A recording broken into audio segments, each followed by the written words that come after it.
예, 여러분 반갑습니다. 10월 16일 목요일 아침입니다. 예, 계속해서 여러분과 함께 요한 1서 2장 7절부터 17절까지 말씀으로 은혜 나눕니다. 예, 오늘 말씀 가운데에서 함께 봉독할 부분은요, 15절부터 17절까지 세 절만 함께 봉독하고요. 그리고 7절부터 17절까지 말씀으로 함께 은혜 나눕니다. 같이 하겠습니다. 이 세상이나 세상에 있는 것들을 사랑하지 말라. 누구든지 세상을 사랑하면 아버지의 사랑이 그 안에 있지 아니하니. 이는 세상에 있는 모든 것이 육신의 정욕과 안목의 정욕과 이생의 자랑이니 다 아버지께로부터 온 것이 아니요 세상으로부터 온 것이라. 이 세상도 그 정욕도 지나가되 오직 하나님의 뜻을 행하는 자는 영원히 거하느니라. 아멘. 그래서 말씀 제목은요, 너희가 사랑하는 것은 무엇인가 하는 제목입니다. 너희가 사랑하는 것은 무엇인가. 오늘 말씀의 내용들은 7절부터 해서요, 이제 사도 요한이 증거하는 것은 새 계명에 관한 것이다. 이렇게 규정할 수가 있겠습니다. 옛 계명이 있고요. 또 새 계명이 있는데, 유대인들에게는, 또 이방 지역에 있는, 성도들, 그들이 태어났던 삶의 자리들을 보면 어쩌면 옛 계명에 속한다. 이렇게 할 수 있겠습니다. 옛 계명이 무엇이겠습니까? 율법이잖아요. 어떤 행함을 통하여서 인정을 받고, 그래서 신적인 어떤 동의 속에서 내가 어떤 삶을 얻게 되는, 어떤 삶이라는 것은 이제 그런 계명을 통해서 주어진 어떤 그런 종교적 의미가 강하다. 이렇게 말할 수 있겠습니다. 또 헬라 철학적인 측면에서의 어떤 접근 양식이 있을 수 있겠다. 그죠? 그러니까 그런저런 하나님의 은혜와는 반대되는 측면에서의 사고, 생활의 패턴, 그 모든 것들이 이제 만들어지는 베이스가 된다라고 하겠습니다. 그러나 이제 사도 요한에 의해서 증거되는 새 계명은 무엇입니까? 정말 은혜죠. 그죠? 영원한 생명으로 계셨던 그 생명의 본질 되시는 하나님께서 나를 찾아오셨다는 것 자체가 은혜일 수밖에 없습니다. 그런 은혜의 근원 되시는 하나님을 이제 사귀고 누리는 그 삶에 대한 부분들을 우리가 이제 쭉 나눌 수 있었잖아요. 이제 그것과 함께 한 걸음 더 나아가는 겁니다. 이제 요한은 8절부터 이 새 생명에 대해서 쓴 거죠. 복음을 이제 서신으로 계속해서 복음서 요한복음을 썼고 요한 1, 2, 3서를 통해서 이제 증거해 나가는 겁니다. 자, 그런 과정에서 어떤 결과들이 일어나겠습니까? 그 글로 쓴 것을 읽고 그것을 아멘으로 응답하면서 살아가는 사람들에게는 참 빛이 비추어진 것 같다. 8절에 그렇게 말씀합니다. 새 계명을 쓰노니 그에게와 너희에게도 참된 것이라. 이런 어둠이 지나가고 참 빛이 벌써 비침이라. 이 복음에 관한 내용들을 글로 쓴 것에 어떤 결과가 나타나냐를 보게 되어집니다. 자, 그러면서 오늘 그 12절부터 말씀해 보면요, 이렇게 써서 읽는 사람들을 구분을 해서 표현합니다. 이제 그 부분이 어떻게 됩니까?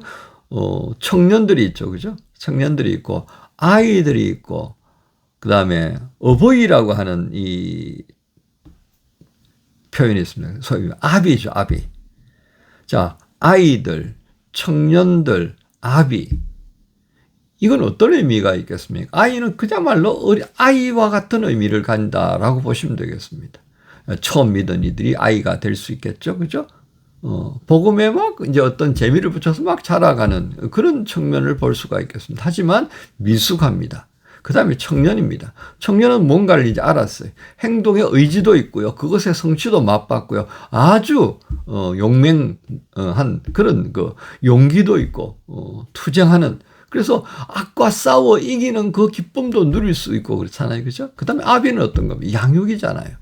어린아이 시절도 지나봤고 청년의 때 열정 있는 그런 모습도 경험해봤고 그리고 아비가 되어서 이제 양육해 나가는 그런 자리에 있는 모든 이들에게 이 쓴 복음이 얼마나 유용했는가를 일깨워주는 말씀들이 12절부터 쭉 기록되고 있다고 하는 것입니다.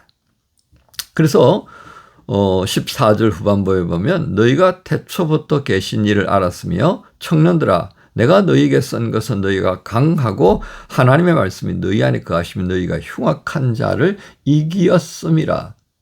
그러니까 이 말씀을 읽고 그리고 그것에 훈련되어지고 그 과정의 실천적인 삶을 통하여서 사단들의 흉계들을 이겨내고 그 과정에서 기뻐하고 즐거워하고 누리는 삶이 어떤 것인가를 경험하고 있다는 사실에 근거해서 오늘 썼다는 것입니다. 자, 이런 말씀들 가운데 이제 마지막 어쩌면 결론 부분이라고도 할 수 있겠는데요. 15절부터 그렇게 당부합니다. 자, 어쩌면 저는 이 14절과 연결해서 15절을 우리가 봐야 되는 것 아니겠나 싶습니다. 자, 이 젊은 날에 어떤 신앙의 열정도 있지만 또 어떻습니까?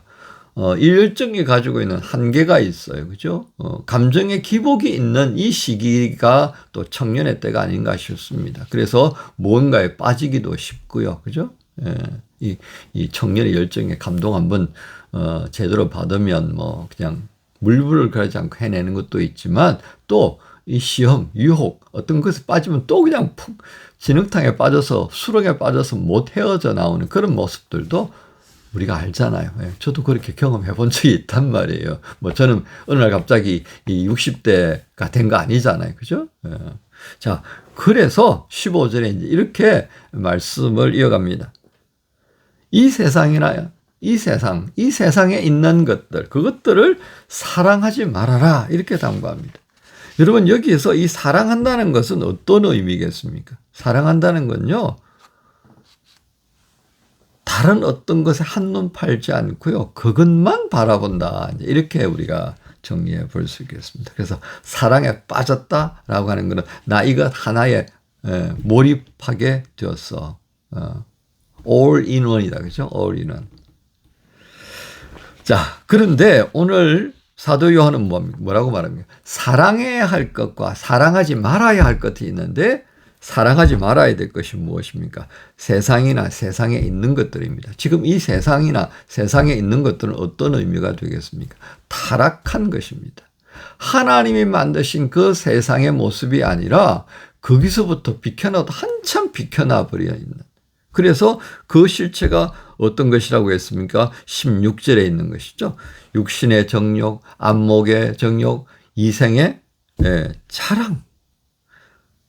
잠깐 떠들어볼까요? 육신의 정욕, 이거 뭡니까? 내 육신이 원하는 대로. 그렇죠? 젊은 날에 육신이 가지고 있는 욕구가 얼마나 강한지 아시죠? 그죠? 다음에, 안목의 정욕, 눈이 이끌리는 대로. 보암직도 하고, 먹음직도 하고 그랬습니다. 그죠? 이게 우리에게 굉장한 유혹을 가져다 줍니다. 제가 최근에 차를 구입을 해서 중고차, 환경을 생각하라고 하는 우리 아들의 조언을 듣고, 뭐 물주가 아들이니까요. 그래서 정말 환경에 의미가 있는 차를 사려고 하는 게 너무 비싸더라고요. 전기차가 너무 비싸요. 그래서 막 찾다 보니까 이 안목의 정욕이 막 발달해 버리더라고요. 예를 들면요, 제가 마음에 드는 차를 사려고 하니까 4만 유로 이상이 되는 거예요. 4만. 와, 이게 안목의 정욕에 빠지는 거구나. 그래서 제 수준을 알잖아요. 아들의 눈치도 보이고요. 제가 감당할 수 있는 수준이 안 되잖아요. 그래서 쫙 낮춰가지고 기도하는 마음으로 하나님, 이대로 끝인 겁니까? 찾아보니까요, 수소차가 뭐예요? 수소차. 인프라가 얼마나 안 좋은지요. 수소차가 상상도 안 되는 가격의 중고차가 있더라고요. 그거 샀잖아요. 왜? 제가 운전해봐야 뭐 15년 이상 운전하겠어요? 안목의 정욕을 걷어내면서 하나님 어떻게 할까요? 하니까 보이더라고요. 이게 은혜인 것 같습니다. 그래서 며칠 전에 제가 수소차를 샀는데 너무 좋습니다. 예. 자, 제가 뭔 얘기 하려다가 여기까지 왔나요? 예. 중요한 것은요, 마력이 있는 겁니다. 육신에 마력이 있고요. 안목에 마력이 있어요. 예. 이거 빠지면요, 헤어나올 수가 없습니다. 그 다음에 또 어떤 것이 있다고요? 이생의 자랑입니다. 예. 우리 각자가 살아가면서요, 이 땅에 살아가면서 자랑하면서 살고 싶은 게 있어요. 이 땅이 가지고 있는 그런 물질 중심적인 사고 풍조가 있잖아요. 그러니까 나도 그곳에 한몫 끼어서 뭔가를 하려고 하면 거기에 해당되는 어떤 레벨에 올라가야 하잖아요. 이게 이생의 자랑이 끌어가는 마력인 겁니다. 여기에 빠지면요, 헤어날 수가 없어요.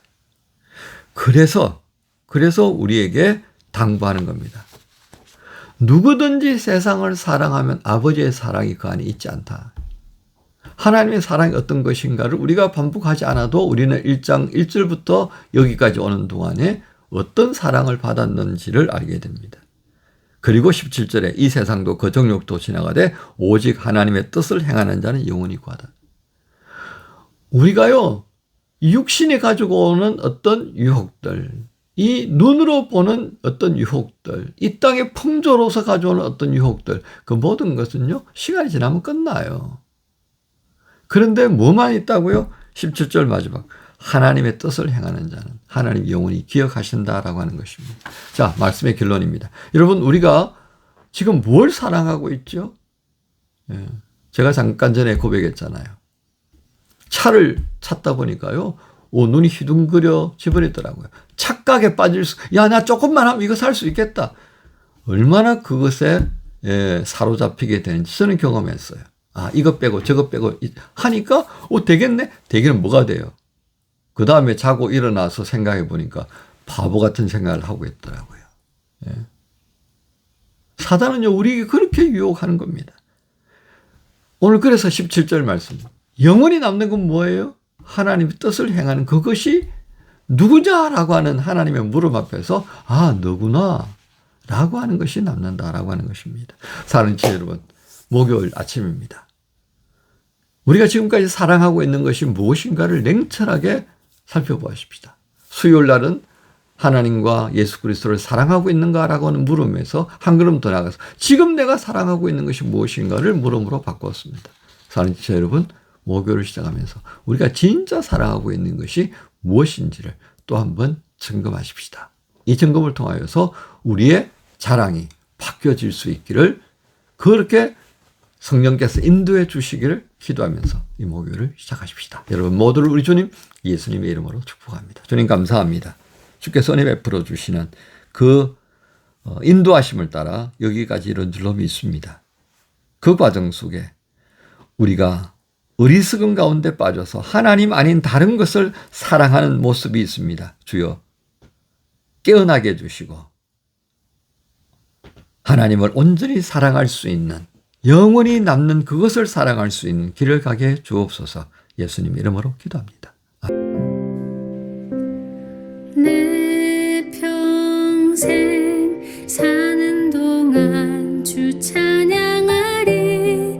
여호와 하나님 내 주를 찬양하리.